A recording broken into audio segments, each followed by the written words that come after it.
کسخل رسیده زیگارت کرده. باشه نگو فهمیدیم.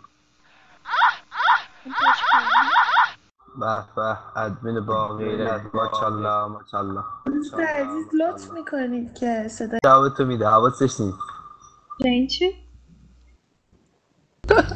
پارسه میگه یعنی چی؟ شما ایرانی هستی؟ اوکی. پایین دارم. گفتم آبادانیه. برای بچه ازتون خواهش کردم 1 دقیقه لطفا پایین باشی، من با این میخوام حرف بزنم. ماشاءالله هی میان بالا صحبت میکنن.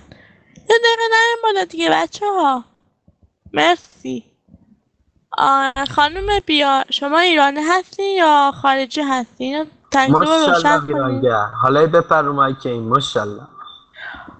سایه میشه منو اینا یه لحظه ببرتون قفل جیرید، این بلابت نمیدن من با هم صحبت کنیم.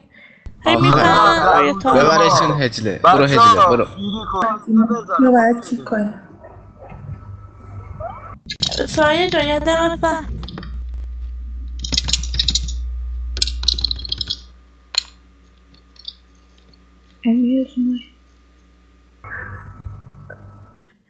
بچه ها من اصلا نخواستم. سایه جان اینا که کشکو من بیاری الان، اینا که کشکو من بیاری یه الان. لحظه بایستا.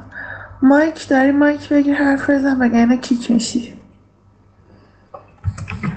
خانوچی جات. خانوچی جات.